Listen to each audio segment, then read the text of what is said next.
गांव में गरीब सुधा अपने भाई भाभी के साथ रहती थी। सुधा का पति एक शराब के ठेके पर काम करता था, जहां उसे शराब की लत लग गई और उसने शराब पीना शुरू कर दिया। धीरे धीरे उसकी ये लत बढ़ती गई और अब शराब पीते पीते एक रोज वो शराब ही उसे पी गई और उसकी मौत हो गई। पति की मौत के बाद सुधा अपनी 6 साल की बेटी के साथ अपने मायके गाँव वापस आ गई। अब वो अपने भाई भाभी के साथ रहने लगी, लेकिन सारा दिन काम करने के बावजूद भी उसके भैया भाभी उसे खूब ताने सुनाते। सुधा माँ दुर्गा की बड़ी भक्त थी। ऐसे ही एक रोज, भाभी मैंने सब्जी बनाकर रख दी है, रोटी आकर लगा दूंगी, पहले मैं दर्शन करके आ जाऊँ। ये कहकर वो दुर्गा माँ के मंदिर चली गई। इधर घर पर उसकी 6 साल की बेटी आंगन में खेल रही थी। अनु की बच्ची, क्या तब से वहाँ लंबी टांग खेल रही है? तेरी माँ को तो काम ना करना पड़े इसलिए मंदिर का बहाना बनाकर निकल जाती है, लेकिन मैं तुम माँ बेटी की नौकर नहीं हूँ। तेरी काम चोर माँ मंदिर भाग गई तो क्या हुआ? तू जाकर चूल्हे पर रसोई बना।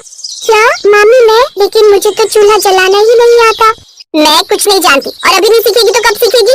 पूनम अनु को जबरदस्ती रोटी बनाने चूल्हे के पास बिठा देती है। अनु आग जलाने की कोशिश करती है कि तभी उसका हाथ जल जाता है। माँ, ज्यादा नखरे मत कर और जल्दी जल्दी रोटी बेल, समझी? और ये टेढ़ी मेढ़ी नहीं चलेगी, एकदम गोल रोटी बेल। अनु रोटी की कोशिश करती है कि इतने में पूनम की 10 साल की बेटी नेहा वहाँ आ जाती है और चूल्हे से थोड़ी सी चिंगारी निकलकर उसके हाथ पर आ लगती है। मेरी बच्ची, क्या हुआ तुझे? कितनी बार कहा है चूल्हे चौके से दूर आकर, और मैं अच्छे से जानती हूँ ये सब ना इस अनु ने जानबूझकर किया है। रुक, मैं अभी तुझे बताती हूँ। ये कहकर पूनम डंडे से अनु की पिटाई करने लगती है। तभी सुधा मंदिर से लौट आती है, साथ ही उसका भाई भी खेतों से लौट आता है और वो कुछ कह पाती उससे पहले ही पूनम अपने पति के सामने रोने गिड़गिड़ाने लगती है। मेरी तो कोई वैल्यू ही नहीं है, इस घर में सारा दिन बस गधों की तरह काम करते रहो और फिर इस फुटबॉल लड़की के मुंह से ताने सुनो। सुनो जी, अब इस घर में या तो सुधा दीदी और ये छोकरी रहेंगी या फिर मैं और नेहा। सारा दिन ये बस पूजा का ढोंग करती रहती है और भूख के नाम पर रोज रोज तरह तरह की चीजें बनवाती रहती है और मेरा राशन खत्म कर देती है। अपनी पत्नी की बातों में आकर अब वो इस बात के लिए मान जाता है और अपनी बहन से इस बारे में बात करता है। सुधा दीदी, आप कुछ दिन के लिए मौसी के घर हो। वैसे भी बहुत दिनों से वो आपको याद कर रही हैं और मुझसे कह रही थी कि आपको लेकर आ जाऊं। हाँ माँ, मुझे भी यहाँ नहीं रहना। उस वक्त घर के हालातों को देखकर सुधा ने हाँ करना ही ठीक समझा। ठीक है भैया, लेकिन मुझे मौसी के घर का रास्ता नहीं पता। अरे तो इसमें कौन सी बड़ी बात है, कल तू अपना सामान बांध लेना, मैं छोड़ आऊंगा।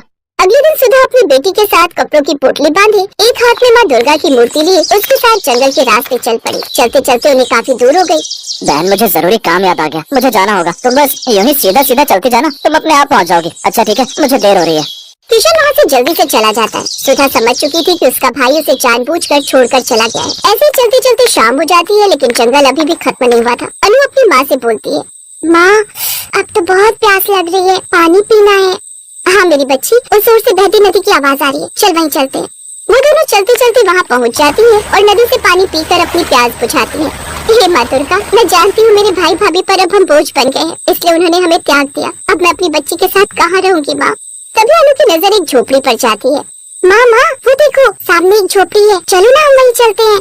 तुम ठीक कहती हो बेटा, वैसे भी रात ज्यादा हो गई है, जो रात को जंगल में ज्यादा देर तक रुकना ठीक बात नहीं। चलो अंदर चलते हैं, शायद यही दुर्गा माँ की मर्जी हो। सुधा अपनी बेटी के साथ उस झोपड़ी में रहने चली जाती है। दुर्गा माँ की मूर्ति स्थापित करके वो उनकी पूजा पाठ करने लगती है और वो दोनों उस झोपड़ी में रहने लगती हैं। उस रात दोनों भूखे पेट ही सो गई। फिर अगली सुबह, माँ मुझे बहुत भूख लगी है, तू यही रुक बेटी, मैं कुछ खाने के लिए ढूंढ कर लाती हूँ। कुछ दूरी पर चलने पर उसे थोड़े बेर दिखाई देते हैं, जिन्हें तोड़कर वो अपने साथ ले आई। अब सबसे पहले वो दुर्गा माँ को थोड़े से बेर चढ़ाती है, जिसके बाद वो अपनी बेटी को और खुद भी खाती है। इसके बाद जंगल से कुछ लकड़ियाँ काटकर वो उनकी अच्छी अच्छी टोकरियाँ बनाकर काफी दूर चलकर उन्हें बाजार में बेचने आती है। टोकरी ले लो टोकरी, 50 रुपए टोकरी, सिर्फ 50 रुपए। अरे वाह, ये तो बहुत ही शानदार है। अब एक एक कर उसके पास और भी ग्राहक आने लगे। ऐसे कुछ दिन बीत जाते हैं और अब सुधा पैसे कमाकर अपना और अपनी बेटी का पेट पालती है। उधर उनके घर से जाते ही किशन के खेत बंजर हो गए और अब उनके घर में गरीबी आ गई। कुछ समझ नहीं आ रहा पूनम, ये सब कैसे हो गया? घर तक गिरवी रखने की नौबत आ गई। पता नहीं किसकी नजर लग गई हमारे परिवार को। अब तो घर में खाने पीने की भी कमी होने लगी। नेहा भी भूख से तड़प रही है। अब इस गाँव में अपना गुजारा मुश्किल है। लगता है अब हमें शहर जाना होगा ताकि हम अपना पेट भर सके। क्या तो तुम ठीक रही हो, मैं जल्द ही शहर जाने का इंतजाम करता हूँ। उधर सुधा उस जंगल में अपनी बेटी के साथ रहती। ऐसे नवरात्रि का त्योहार आने वाला था। सुधा ने अपनी छोटी सी झोपड़ी की अच्छे से सफाई की और उसमें ही बैठकर माँ दुर्गा की अच्छे से पूजा पाठ करने लगी। सुधा ने पूरे 9 नवरात्रि किए और फिर 9वीं वाले दिन, अरे वाह, आज तो रसोई से बड़ी अच्छी महक आ रही है, हलवे पूरी जैसी। वाह वाह। हाँ मेरी बच्ची, आज 9वीं है ना, इसलिए मैंने ये प्रसाद बनाया है। कंचक को बुलाकर उन्हें भोग लगाना है और फिर हमें भी खाने को मिलेगा ना। हाँ हाँ मेरी बच्ची जरूर, तू जितना चाहे उतना पेट भर कर खा सकती है, लेकिन अभी मुझे कंजक ढूंढने जाना होगा। वो बाहर जा ही रही थी कि तभी सामने नौकन्या खड़ी थी। हमें बहुत जोरों की भूख लगी है। इस जंगल के रास्ते हम दूसरे गांव जा रहे थे, लेकिन रास्ते में हमें तेज भूख लगने लगी। आपकी झोपड़ी से खाने की महक आ रही थी, इसलिए सोचा यहाँ आ जाए। हाँ हाँ तुम सब अंदर आओ, मैं तुम्हें दुर्गा माँ का प्रसाद दुर्गा को भोग लगाती है। सुधा की भक्ति से प्रसन्न होकर माँ दुर्गा अपने असली रूप में आ जाती है। आपके दर्शन पाकर तो मेरा जीवन सफल हो गया माँ। अब से तुम्हें कभी किसी चीज की कोई कमी नहीं होगी सुधा। ये कहकर माँ दुर्गा अंतर ध्यान हो जाती है और सुधा की छोटी सी झोपड़ी बड़ी से आलीशान घर में बदल गई। अब वो सब खुशी खुशी रहने लगे।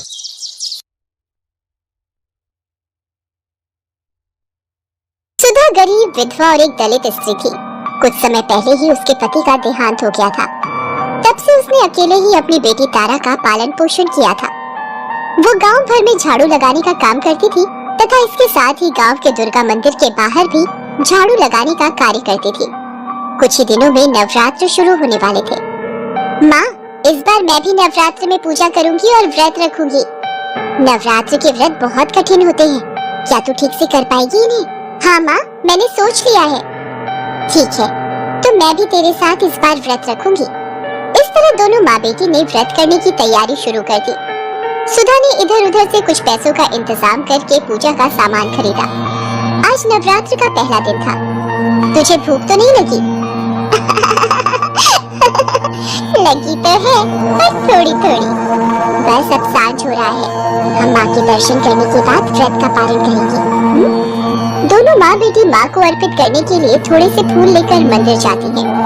इन फूलों के सिवाय अर्पण करने को उनके पास कुछ और था भी नहीं। मंदिर में प्रवेश करने पर द्वार पर ही पुजारी उन्हें फटकारता है। कहाँ घुसी जा रही है?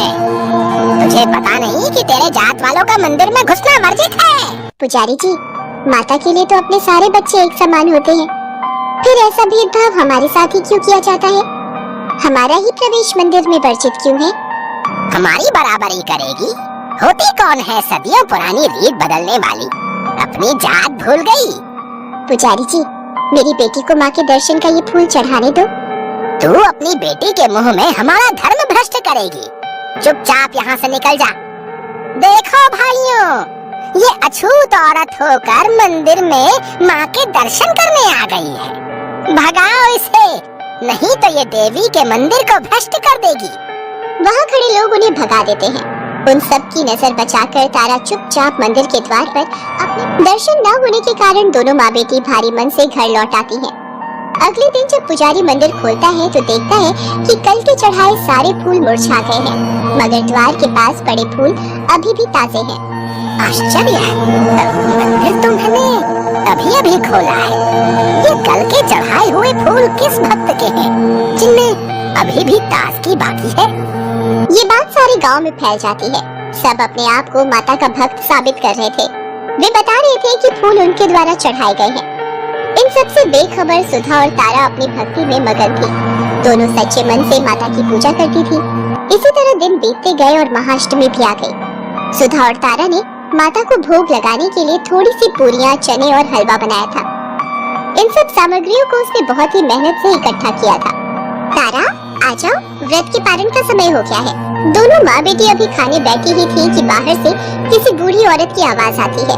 अरे, कोई इस बुढ़िया को भी कुछ खाने को दे दो, 2 दिनों से कुछ नहीं खाया है मैंने। तारा और उसकी माँ बाहर देखते हैं। एक बेहद कमजोर और बूढ़ी औरत लाठी का सहारा लेकर वहाँ खड़ी थी। उसे देखकर उनके मन में दया उमड़ आती है। वो अपना सारा खाना उस बुढ़िया को खिला देती है। बुढ़िया खाना खाकर तृप्त हो जाती है तथा उनको एक छोटी सी पोटली देते हुए कहती है, जा, इसे अपने पूजा के स्थान पर रख दे और इसे विजयादशमी के दिन ही खोलना। जाके माता के दर्शन कर ले, तुम्हारे सारे दुख दूर हो जाएंगे। माँ बेटी दोनों फिर थोड़े से फूल लेकर डरते डरते मंदिर पहुँचते हैं। अरे अछूत कहीं की, तुम दोनों फिर यहाँ आ गई? ये अछूत होते ही ऐसे हैं जो एक बार में बात ही नहीं समझते। पुजारी जी, माता ने कभी आकर मना नहीं किया हम लोगों को। आपके जैसे धर्म के ठेकेदार ही हमें मंदिर जाने से रोकते हैं। मुझे इतना पता है कि माता के दरबार में सब बराबर होते हैं। उनकी नजरों में कोई छोटा बड़ा नहीं होता। अब तू मुझे पंडिताई का पाठ पढ़ाएगी? वो मंदिर में आए और लोगों की ओर देखकर कहता है, अरे भाइयों, देखो, ये अछूत फिर से मंदिर में घुसने आ गई है। इससे पहले ये देवी के मंदिर को दूषित करे, उससे पहले इस कचरे को निकाल बाहर करो। सारे लोग उन्हें वहाँ से खदेड़ने लगते हैं जैसे वो कोई जानवर हो। इस भागदौड़ में तारा के फूल मंदिर के प्रांगण में गिर जाते हैं। अगले दिन जब लोग मंदिर में जाते हैं तो वो देखते हैं कि तारा के गिरे हुए फूल अभी तक ताजे हैं। लगता है ये माँ बेटी जरूर कोई डायन या जादूगरनियाँ हैं। उन्होंने ही मंदिर पर जादू किया हुआ है। भाइयों, उन्हें पकड़कर यहाँ लाना होगा। उनका फैसला यहाँ देवी के सामने होगा। लोग दोनों माँ बेटी को पकड़कर मंदिर लाते हैं। सच सच बताओ कि तुम लोगों ने यहाँ क्या जादू कर रखा है? हम यहाँ इतनी भक्ति से माँ की पूजा करते हैं, हमारे फूल तो मुरझा जाते हैं, और तुम अछूत जात की औरतें जो मंदिर में प्रवेश करने के लायक नहीं है, उसके फूल कैसे ताजे रहते हैं? हमने कुछ नहीं किया है पुजारी जी, हम कोई जादूगरनी नहीं है। लगता है ये ऐसे मुंह नहीं खोलेगी। बेचारी सुधा वहीं गिर जाती है। तारा दौड़कर अपनी माँ से लिपट जाती है। तभी वहाँ अचानक तेज आंधी चलने लगती है। सारे सजावट भरे पंडाल उजड़ जाते हैं और दीप बुझ जाते हैं। उसके बाद लोगों की आंखें आश्चर्य से फट जाती हैं। उनके सामने साक्षात माँ दुर्गा प्रकट होती है। किसने कष्ट पहुँचाने की हिम्मत की मेरे भक्त को? बताओ कौन है वो पापी? पुजारी और गांव वालों की घिघी बन जाती है। पुजारी दौड़कर सुधा के पास जाता है और उससे कहता है, हमसे बहुत बड़ा अपराध हो गया है सुधा, हमें माफ कर दो। उधर माँ का क्रोध जारी था। तुम लोग क्या सोचते हो कि भक्ति सिर्फ एक सजावट और पंडाल से ही होती है? अरे भक्ति सीखनी है तो मेरी इस भक्त से सीखो। इसकी भक्ति का ही प्रताप था कि प्रेम से खिलाई गई 2 पूरियों से ही मैं तृप्त हो गई। सुधा और तारा की आश्चर्य का ठिकाना न रहा। दोनों के मन में एक ही बात चल रही थी, क्या उस बुढ़िया के भेष में स्वयं माँ दुर्गा थी?